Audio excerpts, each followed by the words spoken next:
Hello everyone, back tuning into today's second video. We're having a look at weather the next week to 10 days. For today's second video, going to take us around 22nd of June, and we'll be able to extend out beyond that. We extended GFS and Ensembles running to around a couple of weeks. And we'll also have a look at the CFSB2.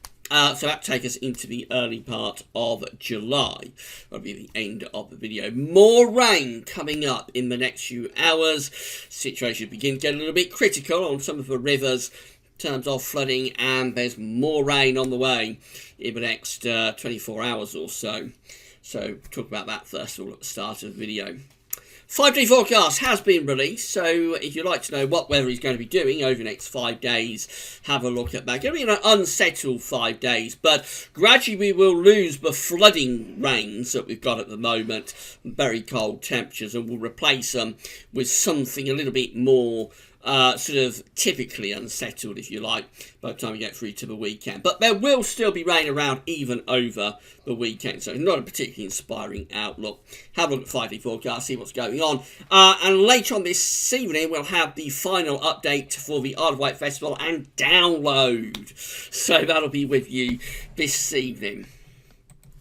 Right, so starting off with the radar picture from the weather outlook, and we've got this huge mass of rain gathering across the southeast. You can clearly make out these bright yellow colours here down across East and southeast England, now increasingly pushing into central southern parts of England, and also starting to develop through the south and east Midlands as well. If we zoom in a little bit on this area of wet weather, so you can see the rain is kind of like setting in across Cambridge, for example, and down into Chelmsford. Persistent outbreaks of rain there.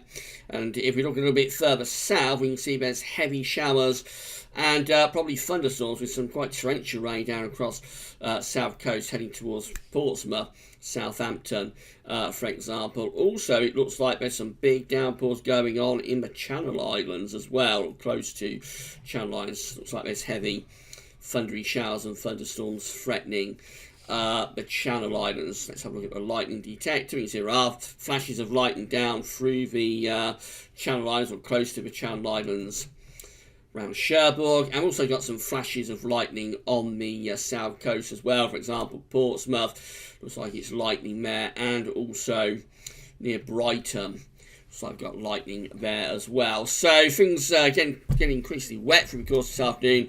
This rain will carry on spreading eastwards across England and Wales. This is how Euro 4 was forecasting things at 3 o'clock this afternoon, exactly when I'm doing the video. So patchy rain in the northwest, that's left over from yesterday's deluge of the day before.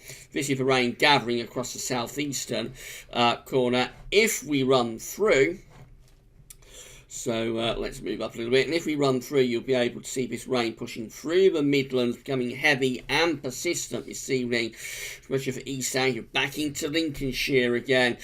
Many parts of the Midlands turning very wet, and over towards parts of Wales too, through the course of this evening. And then that rain just expanding out really overnight, turning very wet across much of northern England, down into Wales, back through many parts of the Midlands too. It does turn a little bit dry across southern and south east England, but there could be a few heavy showers. As has been the case all week, much of Scotland and Northern Ireland missing out on the worst of this wet weather.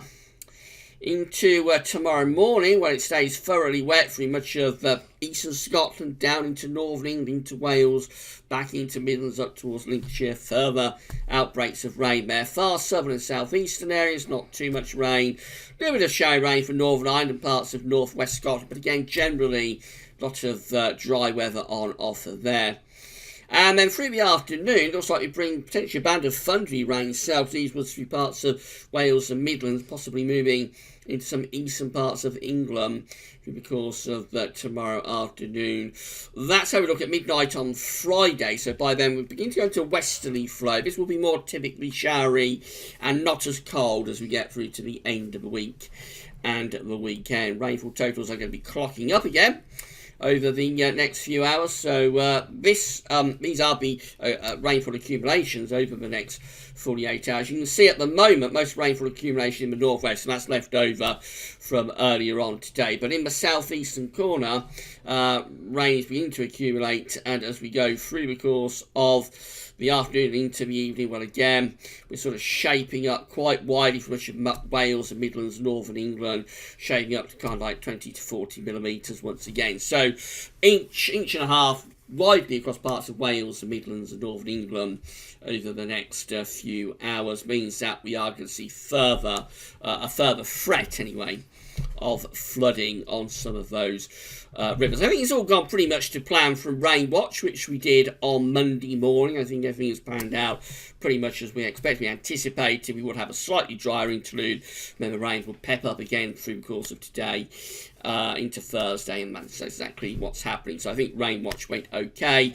And as I say, once tomorrow is out of the way, we should lose the worst of this rain. Yes, it will stay showering through Friday and into the weekend, but the intensity of the rain will ease down. We won't see sort of flooding rains, although any rain on top of what we've had with the rivers rising isn't going to be particularly useful. But I think we see the worst of the rain once tonight and tomorrow is out of the way.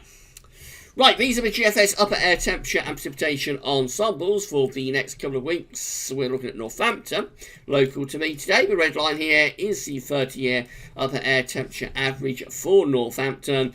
And we're going to be pretty cool over the next few days. You see generally staying below average with the temperature certainly going into the early part of next week. Then they get a little bit of a boost for time through the middle part of next week, before dropping back a little bit, before maybe again lifting up as we go into the final week of June. That's extended range stuff, so it is unreliable. It does look as though the trend is probably warming as we get into the final 10 days or so of June. I have to say, it does look as though things should start to warm up a little bit through the final 10 days of June.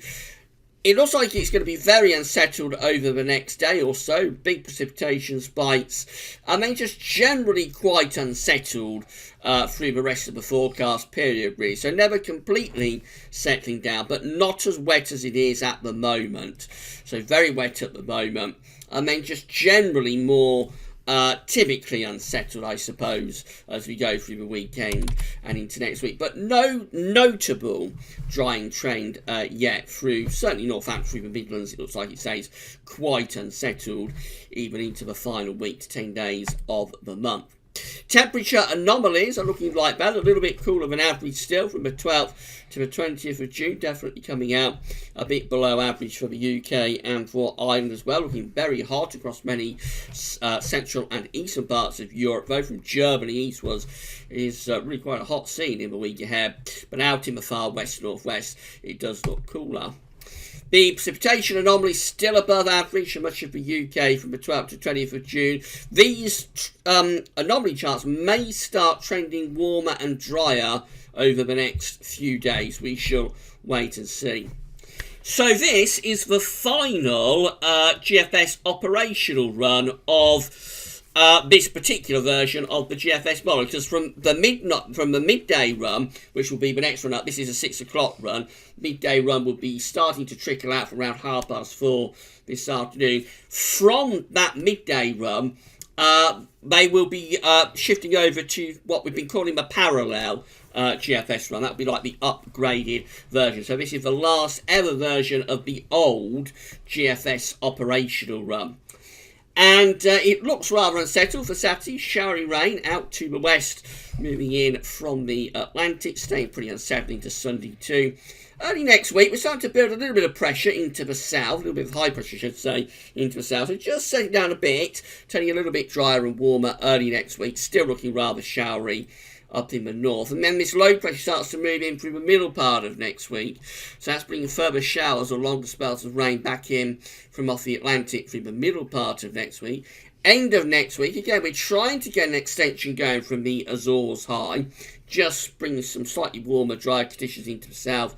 Still looking rather showery up in the north. That's how things look at day 10. So we're having a go at building a ridge from the Azores high, but the Atlantic is still looking quite buoyant here on the 22nd of June at day 10. Still quite a bit of low pressure in the Atlantic. And what happens as we go into more extended range is that, again, we strengthen the high pressure down to our southwest. So as we go into the 2nd half of June, we're definitely having a go at building up the Azores high and starting to settle things down and trying to move into a more summer mode of weather. But we never completely get rid of these areas of low pressure. So we've got a low pressure just here on the 24th of June. It's just out to the west of Scotland.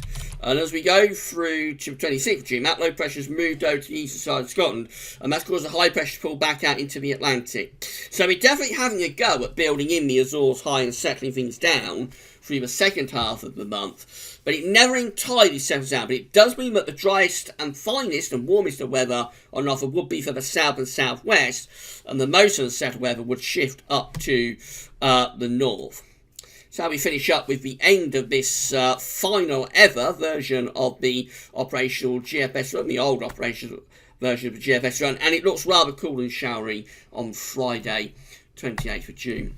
This, for the final time, is the GFS parallel run. As I say, this will become the main operational GFS run from Harper's Four this afternoon. They will start shifting over to the parallel, what we call the parallel run. That will essentially become the main operational version of the GFS. So this will be the last time this year. They always upgrade the model, so we'll be talking about the parallel run again next year, I suppose. But for the time being, for this year, this is the last time we'll be talking about the GFS operational and parallel run. So the parallel run on Saturday, looking rather showery. And relatively cool, but not as cold as it's been in recent days. That Sunday, again, pretty unsettled. Early next week, bit of a ridge in the south, just bring some slightly drier, warmer conditions to southern parts of the country early next week. Probably still quite showery up in the north. In the middle part of next week, looking more unsettled again. Not flooding rains, not back to the really unsettled weather we've had this week, but certainly showery. Showers or longer spells of rain there through the middle part of next week. Heading up towards day 10, here comes the extension from the Azores high. So again, the parallel run is having a go at getting us into something more settled. This is still quite cool. Wind coming around the top of the high pressures from the northwest, but certainly the rain is easing down. And as we go into more extended range, we do actually build up an area of high pressure. That is an area of high pressure, not just a ridge. Have actually got an area of high pressure over the country. So that's definitely settling things down as we're going into the final week of June. Settling things down, warming things up. You'd probably expect mid-20s Celsius temperatures down in the south with that. However, it's quite brief, and by the time you go through to the end of the parallel GFS run, we're back into this sort of showery, northwesterly type flow. So it's definitely going to be an attempt to settle things down with the Azores high as we go into the final sort of week to 10 days of June. But how successful that is, how long it lasts, rather open to question at the moment. ECM looks like that again is rather showery over the weekend. The winds have returned into the west though, so temperatures will stage something of a recovery. They're still going to be a bit below average over the weekend, but they're not going to be as cold, anywhere near as cold as they have been over recent days. It really has been very, very unusually cold for June over the past few days. So temperatures will go sort of mid to upper teens, which is nothing to get excited about. It's bit below average, as I say, for middle of June, but it will certainly feel less cold over the weekend, but still showery because low pressure is still more or less in control, particularly for western parts of the country. Early next week, well, a bit of a ridge into the south, bring some slightly drier and warmer weather there, still probably quite showery up in the north. Through the middle part of next week, again, we bring this area of low pressure drifting in from the Atlantic, bring that in from the west, so it probably turns more unsettled through the middle part of next week. Actually, as we go out towards day 10, we've got high pressure just down to our southwest, again trying to exert this ridge in from off the Atlantic. It's not particularly warm, the winds are coming in from the west-northwesterly direction, so no better than average with temperatures, but probably a bit drier there as we get towards day 10. This is the option that I've got on the table within the ECM Ensembles today. For day 10 from the Icelandic Met Office, which is the 22nd of June. So it all looks rather sort of average, really. There's some above average heights to our south and also a little bit to our west. Otherwise, there's not a great deal going on. So I suppose this is indicative of the chart that we're just looking at here, which is kind of like trying to build up a ridge, but heights are still relatively low. Actually, having go at building a bit of a ridge from the southwest, but heights are still relatively low. That includes all members of the ECM ensembles, 51 out of 51, including the control and the operational run. In 2 weeks' time, these are the options that we've got. This is taking us to the 27th of June. It's 360 hours away. So 51 members out of 51, 100% of the ECM ensembles have this ridge of high pressure out to west. So again, trying to build up the Azores high. It's out to our west, so it's not particularly warm. The winds are coming in from a west-northwesterly direction. And it could still be a little bit showery, actually, for northern parts of the country anyway. So the jet stream is going to be kind of like a line northwest to southeast. So it may, for northern areas anyway, be a little bit showery. But down in the south and southwest, you would expect it to be reasonably dry.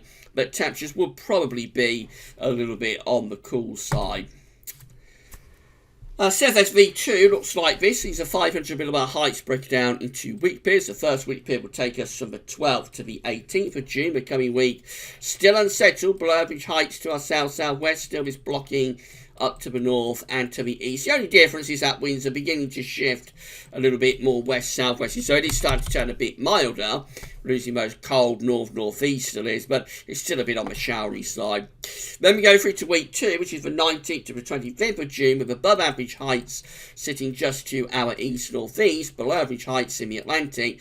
So this is beginning to turn things a bit drier and warmer. Winds will be turning into more of a south-southeasterly direction, although always a threat of showers, I would have thought, in the west, and maybe even a bit of thunder couldn't be ruled out there, but temperatures would be getting a bit warmer.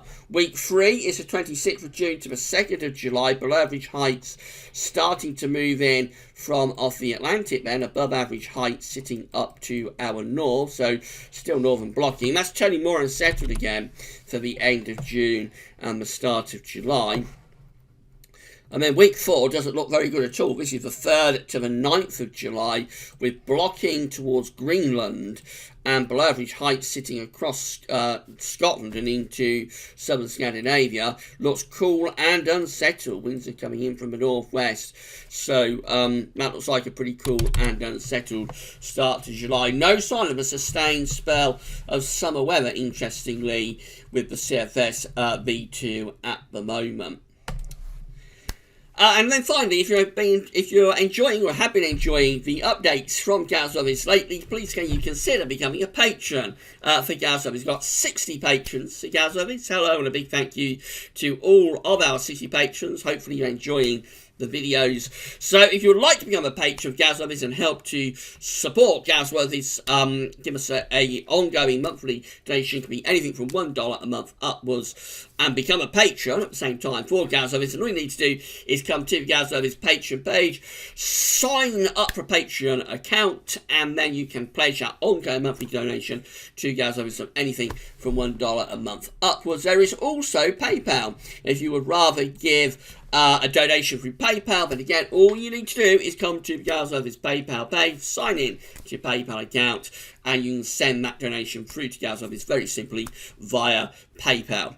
And whether you do it through Patreon or PayPal, whether you become a patron or whether you're a donor for Azores, you will get a shout out videos. We'll say thank you very much for your kindness and generosity, and you'll get a big mention in the videos as long as you want one. If you'd rather stay anonymous, then that's fine. Just let us know.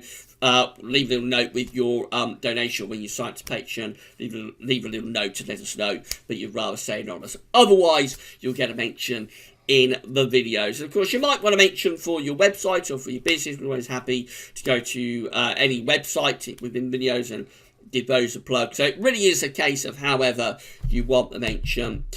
We're happy to do that. Right, so thanks so much to all the patrons and all of the donors. That's it for today's Week to 10-day video update. We'll be back later on with an update for the Isle of Wight Festival and download, the last update of those. Tomorrow, got a Week to 10-day video update coming up tomorrow.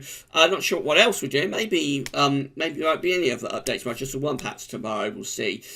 Friday well, there's loads of updates on Friday, January Friday, week 10 day video update, and the start of the Glasgow updates on Friday too. Right, but that's all for now, and thanks for watching.